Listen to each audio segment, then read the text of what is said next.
¿Cómo están todos ustedes? Bienvenidos como cada martes a Mirada Política para conocer, analizar y hablar en detalle, en profundidad, lo que está sucediendo en nuestra contingencia. Vaya que están sucediendo cosas, quizás lo más principal es el tema de seguridad, lo que ha sucedido con la agenda de seguridad, los roces que se han generado sobre todo dentro del oficialismo. Vamos a estar hablando de eso, también de la incertidumbre y ansiedad que genera la elección del 7 de mayo. Para todo esto nos acompaña, como siempre, nuestro editor general, Benjamín Blanco. Benja, ¿cómo estás? Muy bien, muchas gracias, muy contento de estar de nuevo en este espacio después de un par de meses. Sí, un par de meses, hay harto que hablar y vamos a estar comentando todo, además de su libro, con nuestro siguiente invitado, se lo presento, Alberto Mayol, académico, escritor, acaba de publicar su último libro, como les decía, El abismo existencial de Occidente. Lo vamos a estar también hablando en algún detalle, porque tiene mucha relación con lo que estamos viviendo también hoy. Alberto, bienvenido, gracias por este contacto internacional, ¿cómo estás? Gracias, Patricia, gracias, Benjamín, gracias por la invitación y un gusto estar acá con ustedes. Benjamín, partamos de inmediato. Partamos de inmediato, vamos a partir por una frase, en rigor, por dos palabras. Ha generado harto revuelo el uso del concepto gatillo fácil por parte del gobierno en general. Hoy día la ministra Toá moderó un poco el concepto. ¿Tú crees que ha sido un error tratar de ordenar a la coalición ocupando ese concepto y que ha generado mucho malestar, especialmente en el Partido Socialista? Sí, yo creo que en general lo peor que puede pasar en política, y eso vale no solo para el gobierno en este tipo de cosas, lo peor que puede pasar es chocar con uno mismo. Este fue un proyecto de ley donde el gobierno chocó consigo mismo, el proyecto nace del gobierno. eh, Llegan asumen una postura que está muy en conciliación con la oposición y asumen que su sector va a plegarse con algún dolor eventualmente, pero que se va a plegar. Y no ocurre con todo el sector. Se pliega más un partido que está dentro del gobierno, pero que no es de la coalición gobernante. Todos estos enredos que tiene construido en términos de la relación entre sistema político y gobierno. ¿Ya? La relación entre sistema político y gobierno, el gobierno nunca la ha podido configurar de una manera suficientemente sólida. Si bien el Partido Socialista, de alguna manera, al separarse del resto de los actores de la ex concertación, hace como ingreso, sigue siendo un actor que funciona un poco solo dentro no está dentro de la prueba de dignidad propiamente tal. Entonces, en este juego de pívot resulta que el partido externo fue leal con el gobierno, ¿ya? Y los partidos internos del gobierno estaban molestos con el gobierno y no lo apoyaron. Y luego entonces el Partido Socialista, y luego el gobierno se desdice, y pasa para el otro lado del mesón de atención, y en ese momento, cuando se produce ese cambio, el Partido Socialista queda al otro lado, diciendo, pero ¿cómo? Yo me la jugué por la tesis del gobierno. Entonces, el enredo viene de ahí, ese es el problema. Y el problema entonces es que todo lo que se enfatice en instalar conceptos que son condenatorios, sancionatorios, no tiene ningún sentido porque sencillamente son conceptos no sirven porque en origen el gobierno estaba en esa posición. Mm. Entonces, ese es el problema fundamental. Ahora, viene el efecto político, porque explicar esto, el sistema político asume que ya lo que pasó ayer se olvidó y ya, pero quedan los resquemores, quedan las rabias, quedan los conflictos. Pero evidentemente yo creo que ha sido una discusión que ha sido en general mal llevada por todo el sistema político. Yo creo Mm. que a mí en general me parece que esta cosa de discutir las leyes con nombre y apellido, con casos, es muy complejo, es muy inadecuado porque si yo voy en contra de una persona que murió, obviamente es un acto de maldad.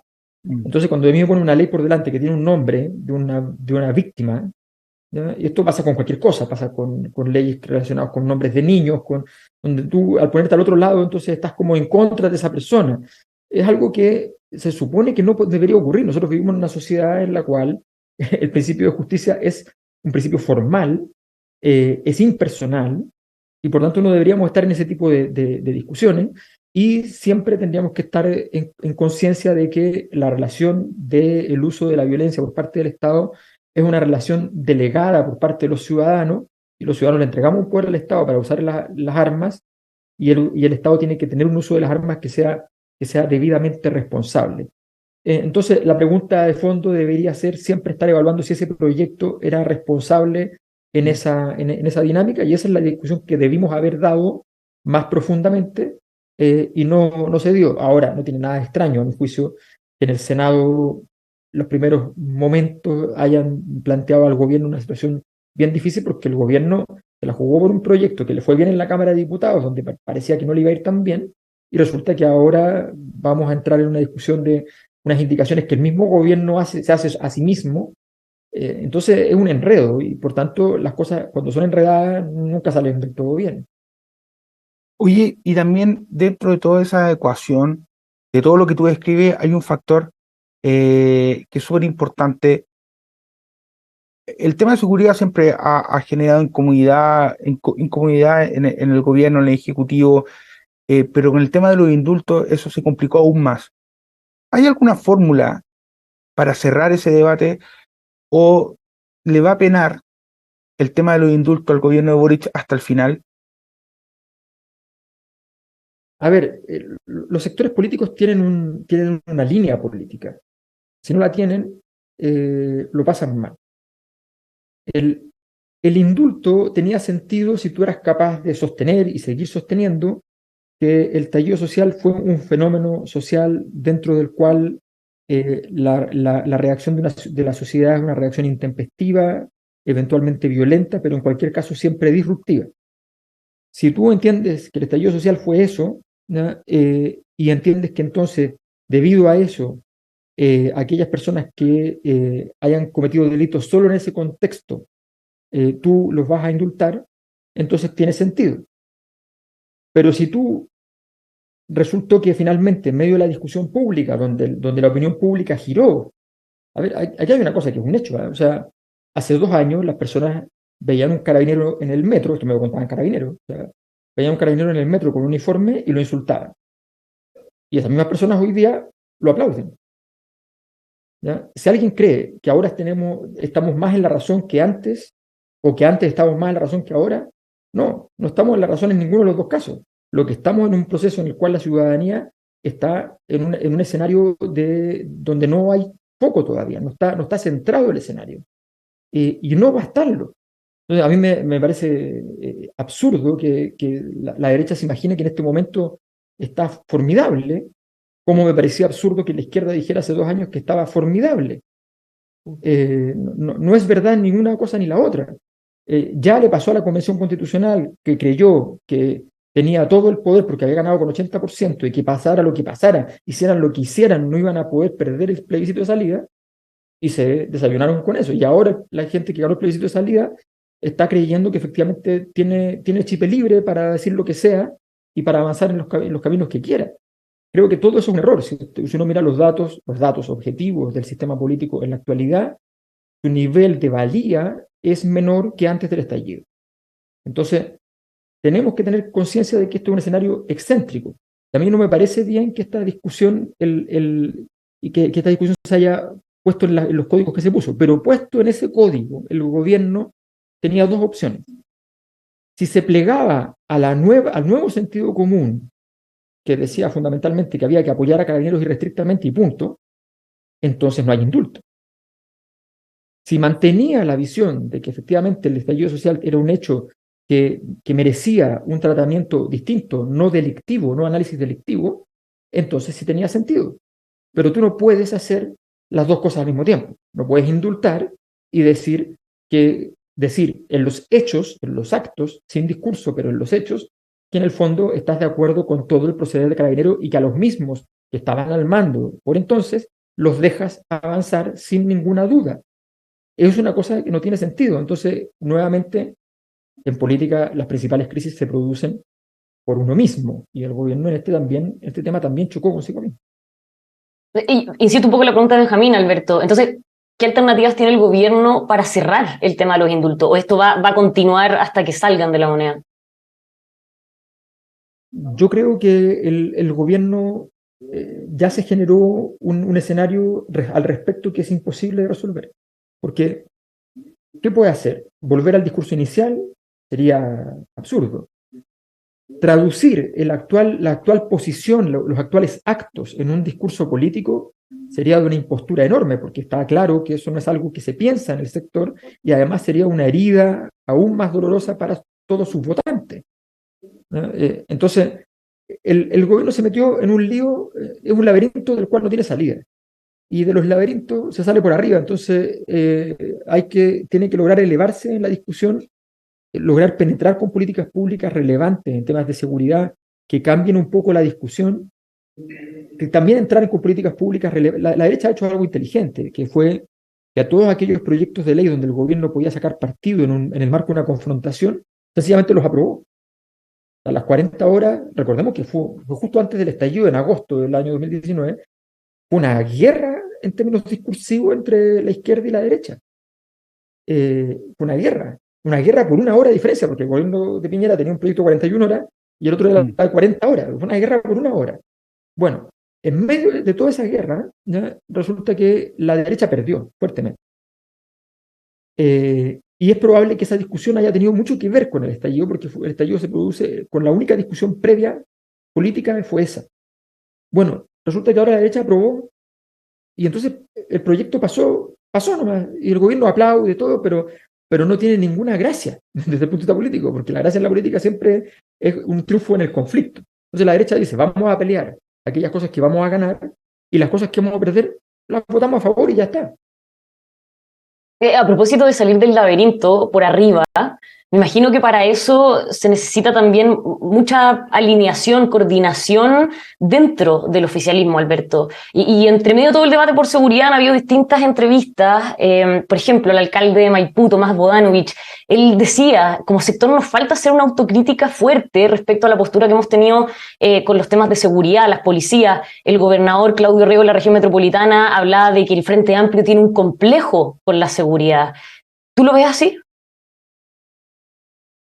A ver, yo creo que cuando uno tiene una mirada distinta de las políticas públicas, tiene que tener políticas públicas para reemplazo. Lo que no te puede pasar es que tú digas, no me gusta esta política pública y no tener ningún proyecto de política pública. Yo creo que el problema de los grupos transformadores de la sociedad chilena que propusieron transformación en la sociedad chilena, en general, no solo del Frente Amplio, es haber llegado al gobierno con pocos proyectos propiamente tal, proyectos de reemplazo. ¿No? En aquellas áreas donde han habido proyectos de reemplazo, las cosas han funcionado relativamente bien. Pero cuando tú planteas, en la sociedad tú no puedes pensar que las políticas públicas van a ser como, mira, le falta agua a la piscina, entonces le pongo agua a la piscina. La pregunta de fondo es por qué se perdió agua en la piscina. Y eso significa un análisis mucho más complejo. Entonces, cuando tienes problemas en educación, cuando tienes problemas, a mí me parece muy preocupante a ver, ¿qué es la seguridad? La seguridad no es acaso tener una cantidad enorme de niños con vulneración de derechos sin tratamientos psicológicos adecuados, sin respuestas adecuadas por parte de las instituciones que están a cargo de esos niños con vulneración de derechos. O sea, eso no tiene nada que ver con la delincuencia, tiene muchísimo que ver con la delincuencia, muchísimo. Y tiene muchísimo que ver con la criminalidad y muchísimo que ver con la probabilidad de mañana tener delitos aún más graves, más morbosos, más terribles. ¿Ya? Tiene muchísimo que ver. No tiene nada que ver con la cultura educativa que estamos proyectando, con la capacidad de proyectar que el colegio es importante. O sea, ¿qué pasa en una sociedad cuando llueve los niños no van al colegio? ¿Ya? Eso no estoy hablando solo de las personas que tienen menos oportunidades y que tienen más dificultades y los niños están faltando y antes eventualmente con las mismas dificultades iban. No, estoy hablando en general, mucho más amplio que eso, que nos encontramos con una gran cantidad de estudiantes en todo Chile, en todos los niveles, que resulta que faltan con facilidad al colegio, aunque estén yendo, aunque estén escolarizados. Y otro porcentaje muy grande, mucho más alto que anteriormente, que no están yendo. Y eso no tiene nada que ver con la delincuencia, tiene que ver porque tiene que ver con una sociedad que está dejando de creer en el camino de la educación como el camino por el cual tú construyes futuro.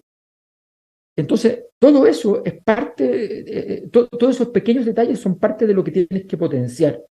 Y en ese sentido el gobierno no ha tenido una respuesta integral. Entonces queda preso de una discusión con las policías. En la discusión con las policías es una discusión que es relevante, pero es una discusión que la policía no tiene la misión de generar políticas públicas. Los gobiernos sí. La policía tiene que ser capaz de producir más pruebas, que no lo hacen del todo bien, hay que decirlo. ¿Ya? Las policías tienen que ser capaces de detener, ¿ya? De encontrar a los culpables, porque muchos se dice, oye, es que llegan a los tribunales y los liberan. Bueno, pero si los jueces también necesitan tener pruebas, no pueden condenar a alguien porque simplemente está detenido. O sea, todo eso es parte de...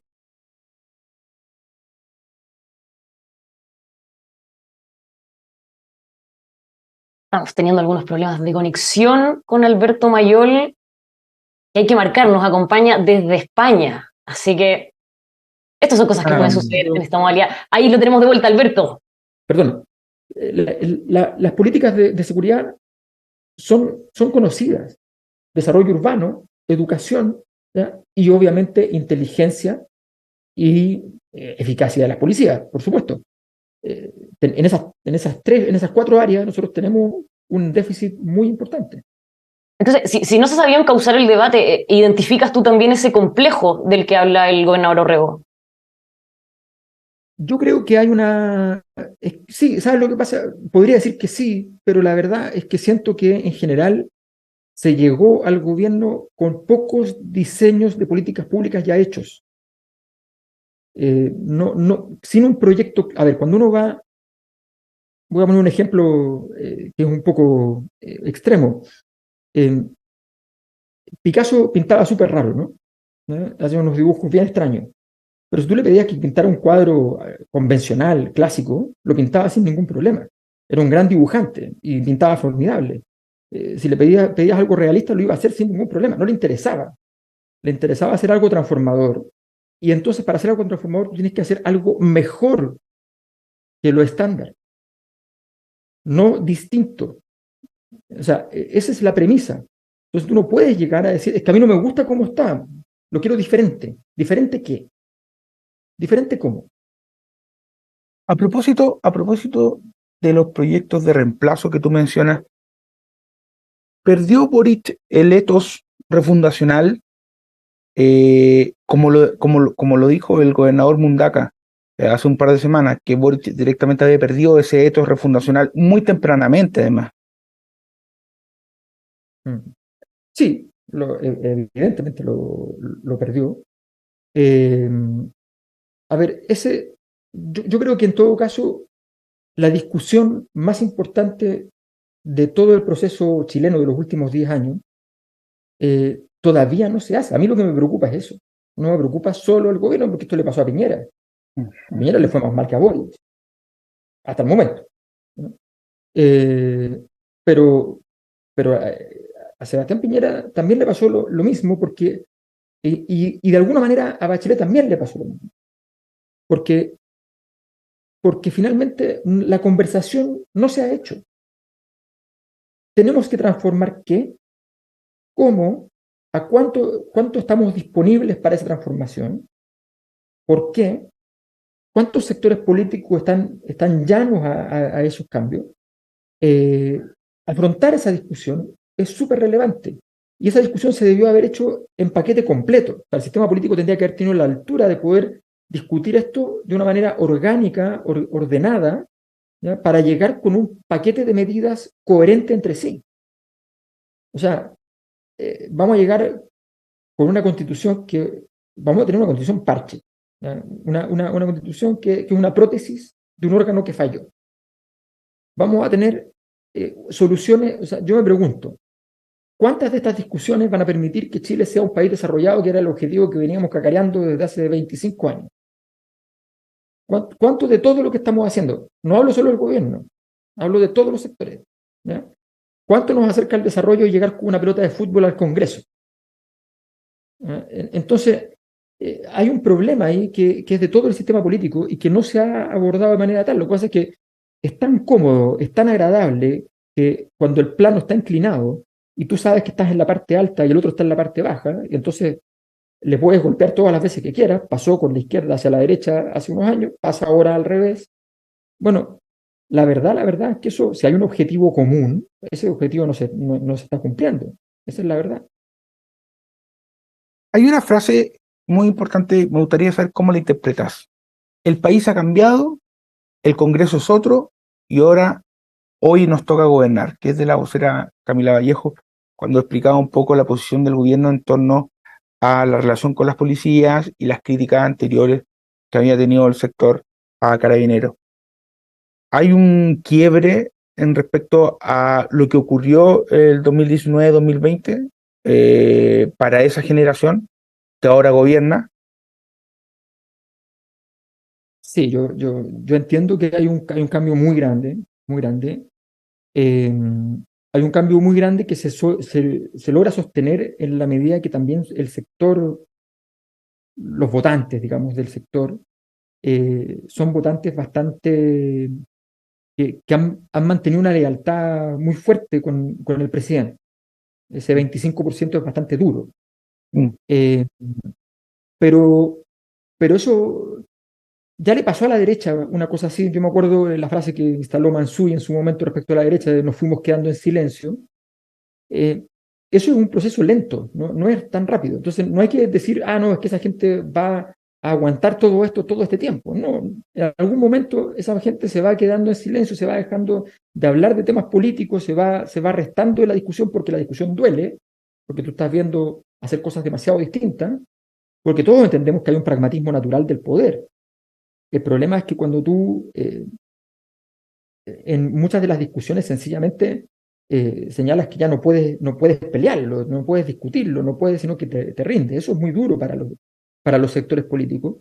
Y además revela que esas banderas, y lo más importante es esto, las banderas originales, eran banderas que no gozaban de la profundidad necesaria. Eso no ayuda en nada al prestigio del sistema político.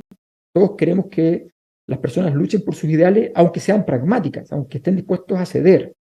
No, cuando, tanto por el lado de Allende como por el lado de Cruzco, que cuando negocian las políticas de salud que son revolucionarias en la historia del mundo en términos de salud, o sea, Chile da un salto siendo un país pobre a tener muchos indicadores de país rico, esas reformas de salud se hacen con dos sectores políticos completamente diferentes y se llegan a acuerdos pragmáticos, pero esos acuerdos pragmáticos no entraban a irritar a ninguna de las dos posiciones. Y eso es algo que uno extraña en este proceso. Alberto, quizá el tema de seguridad ha dejado más de manifiesto que nunca esto de las distintas almas que conviven, que tanto se ha hablado desde el inicio del gobierno adentro del oficialismo, pero incluso en Apruebo Dignidad ahora vemos que hay distintas visiones. Está por un lado lo que dice el gobernador Mundaca, que mencionaba Benjamín, por otro lado está la entrevista al alcalde Bodanovich, y muestran que hay posturas distintas también en esa alma.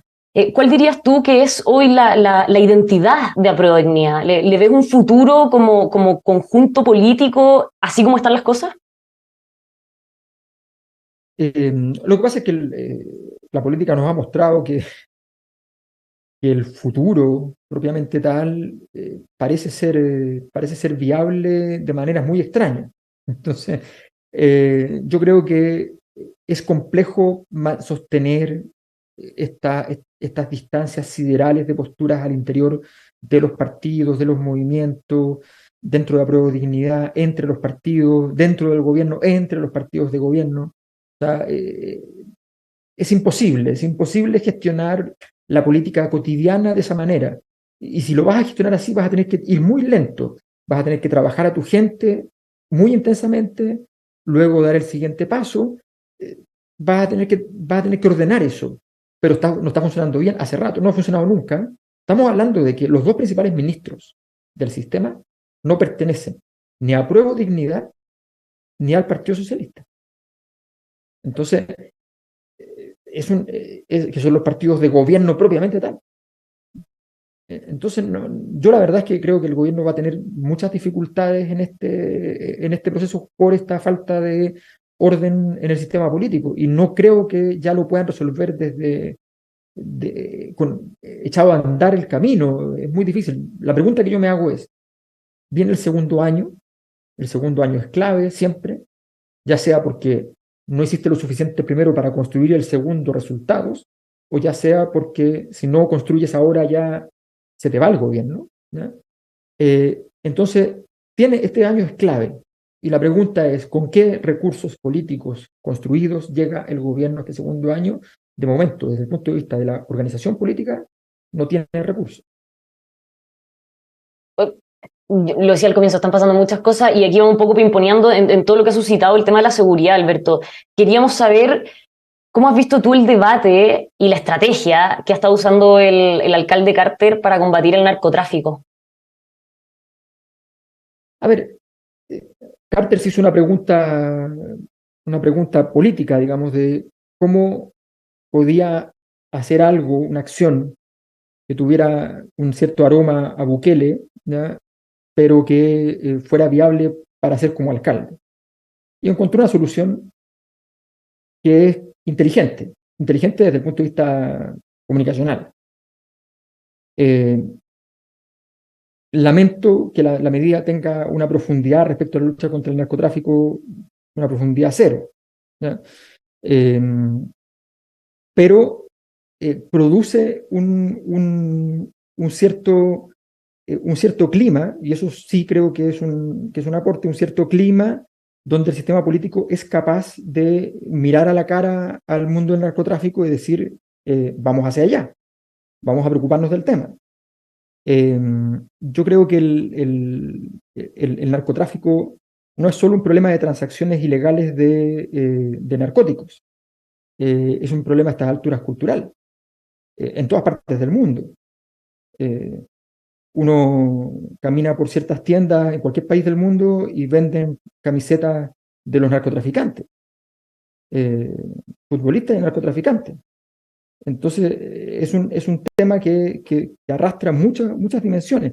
Creo que la capacidad de tener una respuesta política general al asunto y una respuesta policial, por supuesto, y un desarrollo de la inteligencia para eso, son desafíos de gran relevancia porque, insisto, el narcotráfico altera no solamente los problemas, no solamente genera delincuencia, genera situaciones en los lugares más vulnerables de las ciudades donde las personas que son honradas se ven menospreciadas, menoscabadas, a veces incluso menospreciadas por sus propias familias, por sus propios hijos, porque no son capaces de producir lo que producen los vecinos que venden droga.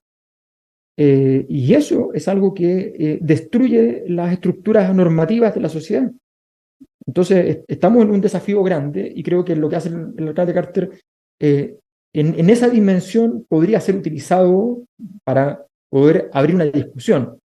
Me parece que en general se está excediendo en considerar que esa acción es particularmente sofisticada, que no lo es, que es útil, que no lo es, pero bueno, ya está. Pero por lo menos hay algo allí que vale la pena relevar en ese sentido. Pero, por ejemplo, muchos critican y le dicen que es un Bukele, como si fuera un adjetivo negativo, que podría hacerlo, pero a vista de mucha gente es todo lo contrario, es más bien algo positivo. ¿Tú ves en él una posible potencial deriva populista o crees que tiene una potencialidad de llegar a ser el candidato presidencial de un sector como es la derecha, centro derecha, Chile Vamos, eventualmente? A ver, yo creo que las condiciones en Chile están para que surjan liderazgos de nuevo tipo. Boric, Jackson, Vallejo, con todo, eran más o menos del corte de la tijera de los políticos anteriores. Tenían historias parecidas, federaciones de estudiantes, qué sé yo, un camino que es más o menos trazado en la historia de Chile. Y no era inimaginable la conversión de Boric en una especie de Ricardo Lagos. Yo recuerdo que ese comentario existía hace ya rato. Entonces, da la impresión de que hoy día sí hay un espacio para los Parisi, para los Carter, para poder entrar un poco en esa deriva. Creo que también me llama la atención mucho que la derecha, la ultraderecha haya entrado también en la misma dinámica, la misma dinámica más del espectáculo. Mi impresión es que eso lo único que va a generar es una cierta incapacidad de organizar las transformaciones que van a venir en Chile. Van a venir transformaciones sin duda, pero se van a hacer medias inorgánicas, probablemente así como vamos. Y creo que Carter va a ser parte de esa amalgama. Si va a llegar a ser un candidato presidencial con posibilidades, no lo sabemos, pero mi impresión es que no. Tengo la impresión de que no, porque en general los chilenos en esto, en general somos bastante conservadores y nos gustan fíjate que estaba a la moda de los alcaldes. Los alcaldes van a ser presidentes, los alcaldes van a ser presidentes. Resulta que los alcaldes perdieron todos la primaria, ¿no? Y siendo favoritos todos para las primarias correspondientes. Lavín y Jadwe eran, se suponía, los dos rostros del año, y ninguno de los dos llegó a la primera vuelta. Entonces, creo que hay que tomar esas cosas con pinzas. No me parece tan claro que vaya por ese camino. A propósito de las transformaciones que mencionabas, ¿cómo observas el proceso constitucional? Ya avanzado, están algunas de las normas en este Consejo de Expertos.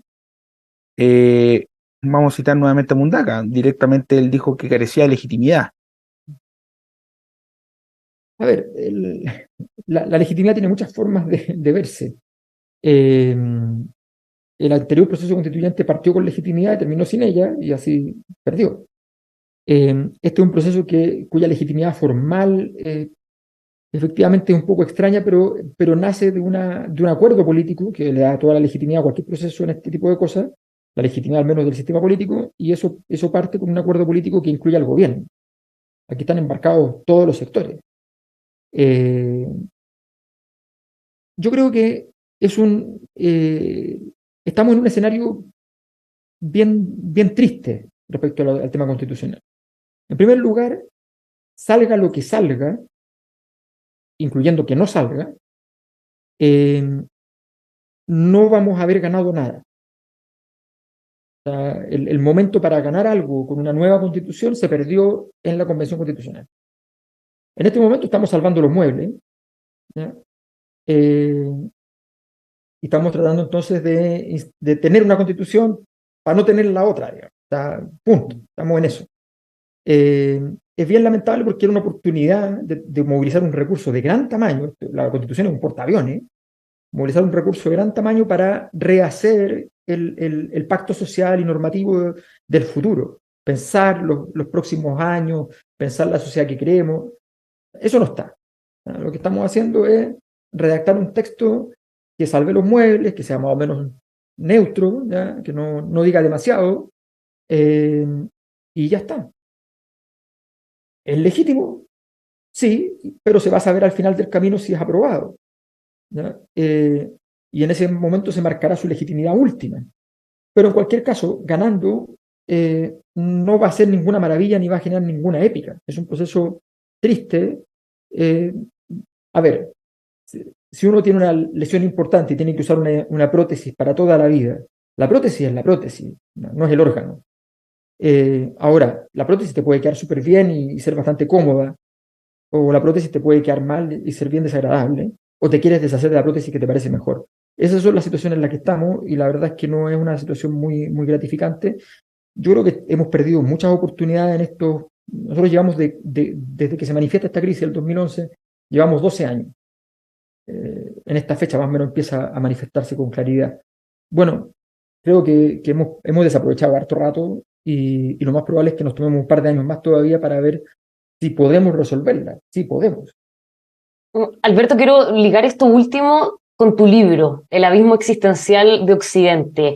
Tú llegas a esta especie, es bien largo, muy interesante, lleno de imágenes, preguntas, y llegas a esta conclusión en que Occidente va chocando constantemente con sus propios postulados, con sus convicciones, y se aproxima a la que tú denominas la fisura, el abismo. Y la única forma, dices, de pasar el abismo es cruzándolo. Entonces, me gustaría saber si podemos aplicar esa figura en lo que estamos viviendo en Chile. Nuestro abismo es existencial. ¿Es este proceso constituyente? De alguna manera lo es, con todo lo que va alrededor. O sea, la pregunta por la Constitución siempre es la pregunta por el todo de la sociedad. Significa que en un momento en donde tú ya todas las preguntas te las tienes que hacer de nuevo. Y esa pregunta, hacerse esas preguntas de nuevo, es la parte valiosa e interesante, pero riesgosa. O sea, si alguien pensaba que esto era un jardín de rosas, pasar por las preguntas más... o sea, si uno llega a un momento donde se hace todo este tipo de preguntas, todas las preguntas más importantes de tu vida te las planteas todas juntas, es un momento muy difícil, muy duro. Lo vas a pasar bastante mal. Lo único que hay que tener claro es que para cruzar el abismo tienes que cruzarlo, no puedes devolverte. Y entonces el gran problema es que efectivamente todas estas preguntas sobre... Porque cuando tú te dicen, queremos ser desarrollados, tú dices, bueno, ser desarrollado es tener plata. Después dices, te das cuenta de que aumentaste el PIB, pero que en realidad la vida todavía te parece un poquito pesada, difícil. Entonces dices, bueno, parece que no es lo único. Y empiezas a preguntarte por otras cosas, por los derechos sociales, te empiezas a preguntar por otras cosas. Cuando se te acumulan estas preguntas, cuando no sabes cómo tú, como ciudadano, cómo afrontar las dinámicas de la delincuencia, cómo afrontar los problemas de... Porque, ojo, la delincuencia no es lo mismo en todas partes, no es lo mismo en cada experiencia humana. No es que a mí me van a robar. Esa es una forma de entender la delincuencia. Hay personas que salen a trabajar en la mañana y saben que dejan a su hijo en el barrio y que sus hijos se pueden convertir en delincuentes. Eso es bastante más difícil que saber que te van a robar a ti. Entonces son experiencias muy, muy complejas. Todas esas preguntas, nosotros en un momento se nos acumularon porque no quisimos afrontarlas, esa es la verdad. Varias de las preguntas no las quisimos afrontar durante la época de los criticados 30 años, y a mi juicio esa crítica es relevante, decir que no se quisieron afrontar ciertos problemas relevantes, y esas preguntas se acumularon con las preguntas que son preguntas de época, de nuestra época actual, y con las preguntas que vienen luego del hecho de que aquellos que propugnaban una transformación no tenían respuestas, tenían una postura distinta respecto a las preguntas, pero una postura, no un proyecto, no una respuesta, no una política pública, y entonces estamos en una situación, ahora esto pasa efectivamente en todas partes, pasa en muchos países del mundo, por eso estamos con el mayor nivel, desde el 2011 hasta la fecha, el mayor nivel de protestas de la historia que conocemos. O sea, 2011 más de 50 países, 2019 más de 60 países en protesta, un tercio de los países del mundo. Ahora ya en los pocos meses que llevamos de este año, ya llevamos, qué sé yo, 30 países. Probablemente vamos a terminar el año en los mismos niveles. O sea, estamos hablando de una situación crítica y estamos con discusiones que a mi juicio, o sea, estuvimos 2 semanas hablando del perro matapaco. Perdón, pero si estabas a favor o en contra del perro matapaco. ¿Ya? Era una cosa ya delirante. ¿Ya? Es como si yo me fuera a decir, son delincuentes y merecen una sanción aquellas personas que destruyeron la Bastilla en la Revolución Francesa. O sea, es una pregunta idiota. Es que estamos hablando de estupideces. Entonces, y eso está pasando en todas partes. De hecho, si tú miras hoy día, ves a gran parte de los países de Occidente, de eso que llamamos Occidente como países, no como civilización, que están sin capacidad de poder saber qué van a hacer con China, porque no tienen una respuesta, no están preparados para ese rival, y el rival lo vienes viendo hace 20 años. O sea, no es que te apareció de pronto y no tienes una respuesta. Entonces, estamos pasando por un momento en el cual no fuimos capaces de prepararnos para las grandes discusiones, nos quedamos en lo táctico, dejamos de lado lo estratégico y dejamos de lado muchas de nuestras convicciones. Y eso es algo que nos va a pesar mucho de aquí para adelante, a menos que seamos capaces de organizarnos. Pero eso que describes es súper interesante y hago un contrapunto.